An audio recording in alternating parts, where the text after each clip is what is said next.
अतीक अहमद के बेटे असद के जनाजे में हर एक आदमी का आधार कार्ड लिया गया, आधार कार्ड लेकर के उस जनाजे में जाने दिया गया।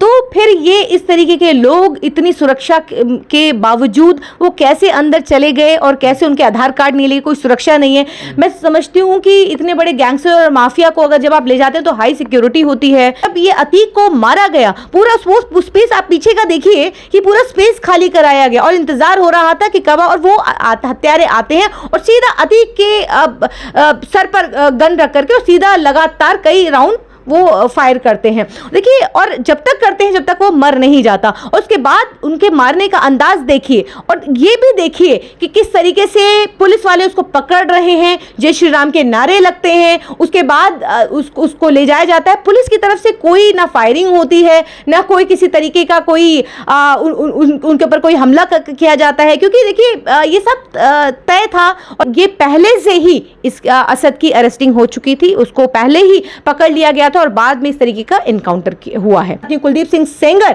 जिसके ऊपर 28 मुकदमे हैं, ब्रिजेश सिंह 106 मुकदमे हैं, धनंजय 46 मुकदमे हैं, राजा भैया पर 31 मुकदमे हैं, उदयभान सिंह 83 मुकदमे हैं, अशोक चंदेल 37 मुकदमे, विनीत सिंह 34 मुकदमे हैं, ब्रिजेश सिंह 48 मुकदमे, चुलबुल सिंह पर 53 मुकदमे हैं, सोनू सिंह पर 57 मुकदमे हैं, अजय सिंह सिपाही पर 81 मुकदमे हैं, पिंटू सिंह पर 23 मुकदमे हैं, सनी सिंह पर 48 मुकदमे हैं, संग्राम सिंह पर 58 मुकदमे हैं, चुन्नू सिंह पर 42 मुकदमे हैं, बादशाह सिंह पर 88 मुकदमे हैं, अभय सिंह पर 49 मुकदमे और मोनू सिंह पर 48 मुकदमे।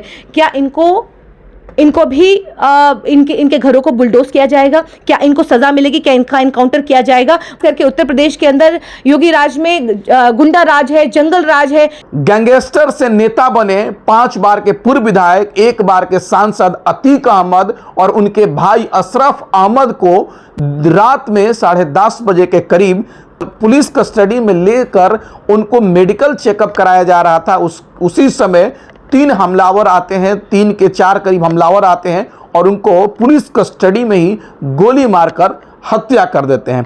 इस हत्या पर लगातार सवाल उठ रहे हैं। उत्तर प्रदेश का पूर्व मुख्यमंत्री मायावती ने भी इस पर सवाल उठाया है, वहीं पर अखिलेश यादव ने भी इन पर सवाल किया है, तो वहीं समाजवादी पार्टी के नेता इस पर सवाल कर रहे हैं और कह रहे हैं कि ये पहले फर्जी इनकाउंटर करके उनको बेटा को मार दिया गया असद को, और फिर उसके बाद इस पे सवाल उठाया जा रहा है। हमारे साथ एडवोकेट आरफा खानम जी हैं, इनसे हम बात करेंगे। मैम, जो प्रयागराज में घटना घटी है इसको कैसे देखती हैं आप?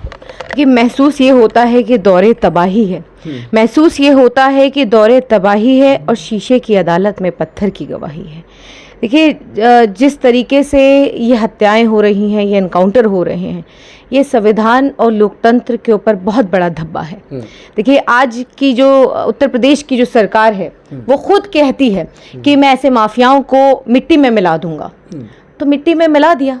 देखिए, पहले देश की मीडिया जिस तरीके से योगी आदित्यनाथ पहले मिट्टी में मिलाने की बात करते हैं, उसके बाद देश का मीडिया लगातार गाड़ी के पलटने की बात करता है, लाइव एनकाउंटर की बात करता है और ये लगातार इस बात को चलाता है बाकायदा कि अतीक का होगा एनकाउंटर। इस तरीके की न्यूज़ जो है बड़े बड़े न्यूज़ चैनल और बड़े बड़े नेशनल मीडिया, अतीक के भाई अशरफ का होगा एनकाउंटर, अतीक के बेटे का हो सकता है एनकाउंटर, इस तरीके की बात जब महीनों से मीडिया के अंदर जब चलाई जा रही हो तो आप ये समझ लीजिए कि ये सुनियोजित तरीके से तय और फिक्स जो था, ये फिक्स 2020 मैच की तरह फिर ये फिक्स था। क्योंकि आज जब अदालतों से अतीक अहमद गिड़गिड़ा करके ये कह रहे थे कि मेरी जान को खतरा है, लगातार अपनी PIL के अंदर भी और अपनी पिटीशन के अंदर भी उस बात को कहते हैं कि मुझे इन पुलिस वालों से खतरा है, मुझे सरकार से खतरा है। तो पुलिस वाले जो जिस तरीके से ये हत्या हुई और पुलिस ऑन कैमरा पुलिस वालों की मौजूदगी में पुलिस के घेरे में मीडिया कर्मियों के सामने जिस तरीके से ये हत्या होती है, लाइव हत्या है, तो मैं पूछना चाहती हूँ, योगी आदित्यनाथ से पूछना चाहती हूँ कि आखिर ये किस आधार पर ये एनकाउंटर हो रहे हैं, किस आधार पर ये हत्याएं हो रही हैं? क्योंकि ये पूरा खेल जो उत्तर प्रदेश की सरकार खेल रही है, शायद योगी आदित्यनाथ को ये लगता है कि वो कभी नहीं जाएंगे, वो सदा के लिए आ गए हैं, लेकिन कहना चाहती हूँ, आप भूल रहे हैं। फिरौन नहीं रहा, फिरौन का दौर भी था लेकिन फिरौन नहीं रहा। ऐसे कैसे कैसे बादशाह आए, वो चले गए, हिटलर नहीं रहा। तो कभी सदा किसी का वक्त सदा एक सा नहीं रहा है, तो ये वक्त भी बीत जाएगा। हर अंधेरे के बाद उजाला आता है, लेकिन ये जो सुनियोजित तरीके से ये खेल खेला जा रहा है, देश के लोग आज सवाल पूछ रहे हैं। आज ये सवाल उठ रहा है, अतीक अहमद के बेटे असद अहमद की जब एनकाउंटर हुआ, ये बात कही गई कि मीडिया द्वारा, पुलिसकर्मियों द्वारा कि ये एनकाउंटर था, मुठभेड़ थी, हमने अपने सेल्फ डिफेंस में ये उसको गोली मारी है। तो देखिए, अगर आप घटनास्थल को देखेंगे और एक बार आप उस पर नजर डालेंगे तो आपको बहुत कुछ साफ हो जाएगा। और फिर जब पुलिस वालों के बयान जो आप अगर सुनेंगे तो आपको दिखेगा कि ये दोनों आपस में मैच ही नहीं करते हैं। गाड़ी का बिना नंबर प्लेट, ऐसा सोर्सेस तो ये भी बताते हैं और ये भी कह रहे हैं कि ये पहले से ही इस असद की अरेस्टिंग हो चुकी थी, उसको पहले ही पकड़ लिया गया था और बाद में इस तरीके का एनकाउंटर हुआ है। नहीं मैम, आप एक वकील हैं, आप भी संविधान के रक्षक हैं, एडवोकेट हैं, तो आपसे हम जानना चाहेंगे क्या इस तरह की घटना को कैसे देखती हैं आप, इस तरह घटना को? देखिए, ये घटनाएं जो है, मैं वकील हूं और वकील होने के तौर पर ही कह रही हूं कि दिन रात हम लोग ऐसे केसेस देखते हैं, दिन रात कोर्ट के अंदर मुजरिम पेश होने आते हैं, लेकिन कभी किसी की गाड़ी नहीं पलटी। हमने कभी नहीं सुना कि किसी की गाड़ी पलट गई और मुठभेड़ हो गई और एनकाउंटर करना पड़ा। मेडिकल हॉस्पिटल के सामने पुलिस कस्टडी में गोली मार दी गई है, इसको कैसे देखती हैं कि अपराधी कैसे आए, क्या कर रहे हैं? ये जो अपराधी थे, ये कोई ऐसे ये क्रिमिनल थे, ये प्रोफेशनल थे। आप इन प्रोफेशनल पर अगर आप नजर डालेंगे और ये पूरे इस घटना को देखेंगे तो आपको ये मालूम चलेगा कि ये किस तरीके से प्री प्लान था, किस तरीके से फिक्स था, किस तरीके से ये अपराधी अलग अलग जगह से, हमीरपुर से, कोई कहीं से, कोई कहीं से, ये तीनों अपराधी कैसे ये एक होते हैं और एक होने के बाद कैसे इनकी प्लानिंग होती है, कैसे ही इनको पता चलता है कि कब अतीक अहमद और अशरफ कहां जाने वाला है, कब मेडिकल के लिए जाने वाला है, कब पुलिस वाले इसको लेकर के निकलेंगे। पुलिस की गाड़ी में चश्मदीद तो ये भी तक बता रहे हैं कि वो पुलिस की ही गाड़ी में बैठ करके आते हैं, बाकायदा मीडिया का पट्टा उन्होंने गले में डाला होता है, बाकायदा पूरा आई कार्ड होता है उनके पास। मीडिया की गाड़ी में, पुलिस वालों की गाड़ी में आते हैं, उतरते हैं, उनके लिए रास्ते साफ कराए जाते हैं। चश्मदीद वहां पे जो मौजूद लोग थे वो बताते हैं इस तरीके की बात। तो चश्मदीदों का बाकायदा वीडियो है जिसमें वो कहते हैं कि ये उनके साथ थे और जब ये अतीक को मारा गया, पूरा स्पेस आप पीछे का देखिए कि पूरा स्पेस खाली कराया गया और इंतजार हो रहा था कि कब, और वो हत्यारे आते हैं और सीधा अतीक के सर पर गन रख करके और सीधा लगातार कई राउंड वो फायर करते हैं। देखिए, और जब तक करते हैं जब तक वो मर नहीं जाता, और उसके बाद उनके मारने का अंदाज देखिए और ये भी देखिए कि किस तरीके से पुलिस वाले उसको पकड़ रहे हैं, जय श्री राम के नारे लगते हैं, उसके बाद उसको ले जाया जाता है। पुलिस की तरफ से कोई ना फायरिंग होती है, ना कोई किसी तरीके का कोई उनके ऊपर कोई हमला किया जाता है, क्योंकि देखिए ये सब तय था और तय मुताबिक जो है वो पुलिस वालों ने काम किया। लेकिन बड़े अफसोस की बात है कि आज अगर देश की मीडिया के सामने पुलिस के घेरे में अगर कोई अपराधी, कोई मुजरिम अगर सुरक्षित नहीं है, तो आज ये सवाल खड़ा होता है कि देश के अंदर वो लोग जो अमन पसंद लोग हैं, जो संविधान को मानने वाले लोग हैं, कानून को मानने वाले लोग हैं, आज उनका देश के कॉन्स्टिट्यूशन से, देश की अदालतों से, पुलिस वालों से आज वो भरोसा उठ गया है। क्योंकि लगातार मीडिया तो इस बात का एनकाउंटर हर रोज कर ही रही थी। मीडिया ने तो बहुत पहले अतीक के भाई और अशरफ का एनकाउंटर पहले ही मीडिया के जरिए कर दिया, उसकी हत्या पहले ही हो गई थी। लेकिन ये हत्या जिस तरीके से हुई है, ये संविधान की हत्या हुई है, संविधान का एनकाउंटर हुआ, कानून का एनकाउंटर हुआ है। क्योंकि देखिए, सरकारें अब तय करने लगी हैं कि कौन जिंदा रहेगा, किसको मारा जाना है। क्योंकि अब देश के अंदर और खास करके उत्तर प्रदेश के अंदर योगी राज में गुंडा राज है, जंगल राज है। क्योंकि अगर राम राज है ना, नहीं, वो तो राम राज। देखिए, ये इस हत्या ने ये साबित कर दिया है कि उत्तर प्रदेश के अंदर, उत्तर प्रदेश पुलिस के घेरे में, पुलिस कस्टडी के अंदर अगर कोई मुजरिम सुरक्षित नहीं है तो आप समझ लीजिए कि उत्तर प्रदेश का कोई व्यक्ति सुरक्षित नहीं है। क्योंकि आप ये समझिए कि आज जिस तरीके से उत्तर प्रदेश के अंदर जंगल राज चल रहा है, आज कहीं पे भी किसी की भी हत्या हो जाती है। आज देखिए, लगातार फेसबुक और ट्विटर पे कई वीडियोस पोस्ट हो रहे हैं जिसमें लोग नंगा करके, बच्चों को नंगा करके जय श्री राम के नारे लगवा रहे हैं। अगर कोई महिला खास करके बुरखे में अगर वो है तो उससे सामान देने से पहले बोलते हैं पहले बोलो जय श्री राम। जय श्री राम वो अगर जब तक नहीं बोलेंगे तब तक सामान नहीं मिलेगा, उसको घर का राशन नहीं मिलेगा। अब लगातार ये पोस्ट हो रही है कि आप इस तरीके का नैरेटिव सेट कर रहे हैं कि सोशल मीडिया पर हाथ बांध करके, अगर किसी ने चोरी किया हाथ बांध करके खंबे से उसको बांध करके उसको तब तक पीटा जाता है जब तक वो मर नहीं जाता। तो अब पुलिस वालों की जरूरत नहीं है, आज आपको शिकायत करने के लिए आपको किसी पुलिस स्टेशन जाने की जरूरत नहीं है। आपको अदालतों में जो जजेस बैठे हुए हैं, आप जितनी जो गवाहियां होती हैं, जितनी ये ट्रायल चलता है, अब इसकी जरूरत नहीं है। क्योंकि अब एक चीज और देखा गया कि दिन में जब मीडिया वाले बात करना चाहे अतीक अहमद से, अशरफ से, तो पुलिस हटा दिया जाता था, लेकिन उस समय ऑटोमेटिक मीडिया को क्यों करीब लाने दिया गया, इस पे भी सवाल बहुत लोग उठा रहे हैं। देखिए, अतीक अहमद के बेटे असद के जनाजे में हर एक आदमी का आधार कार्ड लिया गया, आधार कार्ड लेकर के उस जनाजे में जाने दिया गया।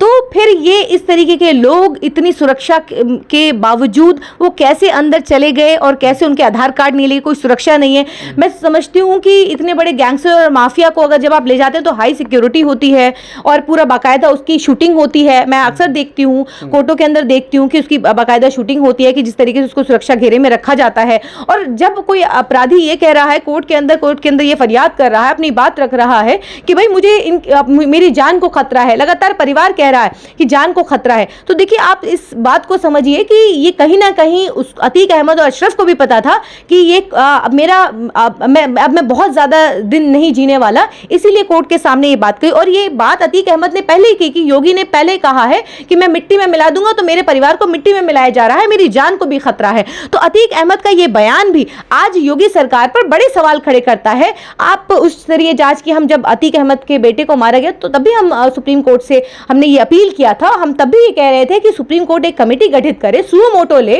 ऐसी खास करके ऐसे जब एनकाउंटर्स होते हैं, क्योंकि एनकाउंटर शब्द संविधान के अंदर नहीं है। आज अगर एनकाउंटर इस तरीके से होता है तो बहुत से सवाल उठते हैं, क्योंकि हम चाहते तो उसको हम जिंदा पकड़ सकते थे, विकास दुबे को हम जिंदा पकड़ सकते थे। अगर हम जिंदा पकड़ते तो बहुत सारी ऐसी कड़ियां थी वो खुल सकती थी, क्योंकि ये साजिश है। क्योंकि जिस तरीके से इस साजिश के तहत ये पूरा खेल जो है ये फिक्स हुआ है। विकास दुबे जो ये कहते थे कि सरकार के कई लोगों के साथ ये मिलकर संरक्षण इसको प्राप्त है, संरक्षण से ये सब कुछ करता है। पुलिस अधिकारी, कई ऐसे आला अधिकारी हैं जिनके साथ मिलकर के काम करता है। तो क्या आपको नहीं लगता कि सफेद पोश ऐसे कई हैं जो पर्दे के पीछे हैं, वो सामने आने चाहिए थे? विकास दुबे को मार करके तो आपने खेल ही खत्म कर दिया, फाइल ही बंद कर दी। असद के साथ भी अगर आप उसके पैर में गोली मारते या आप उसको जिंदा पकड़ने की कोशिश करते तो शायद ऐसा होता कि उसका जो पूरा गैंग है उसको हम पकड़ पाते, उसको हम ऐसे जो लोग जो है जो माफिया बनते हैं उस जो, और खास करके जो कम उम्र के जो बच्चे हैं जो ऐसे इस चीज से अट्रैक्ट होकर के ऐसे माफियाओं को देख करके अट्रैक्ट होते हैं और ये सोचते हैं कि हम भी शायद माफिया, क्योंकि खास करके बयान जब आ रहा है, ये जो तीनों आरोपी कह रहे हैं कि हम अपने सूबे के अंदर ये चाहते थे कि हम माफिया बने, तो ऐसे माफिया ना पैदा हो, इसीलिए ऐसी और कड़ियां खुलनी जरूरी थी कि जिससे ये साबित हो जाता, ये साफ होता कि और जो इसके अंदर लोग मुलव्विस हैं वो उनको पकड़ा जा सके। अतीक अहमद और अशरफ जब मीडिया के सामने बयान देते गुड्डू मुस्लिम की बात कर रहे थे और वो क्या बताना चाह रहे थे, लेकिन तभी उसको मार दिया गया, उसकी हत्या कर दी गई। तो ये नहीं चाहती, शायद ये सरकार नहीं चाहती या इसके पीछे और कौन लोग हैं। ये साजिश बहुत गहरी है, मैं समझती हूँ कि, और इस साजिश की इनकी हत्या के बाद पूरी तरीके से फाइल को बंद करने की कोशिश की गई और खास करके नैरेटिव सेट करने की कोशिश की गई कि देखिए एक समुदाय को डराने और खौफ का माहौल बिठाने की कोशिश की गई कि देखिए अब हम ऐसे लोगों को मार गिराएंगे, सिलेक्टिव होकर के, खास करके धर्म के आधार पर। अगर मैं पूछना चाहती हूँ, योगी आदित्यनाथ से पूछना चाहती हूँ, कई संगीन जुर्म के वो भी अपराधी हैं।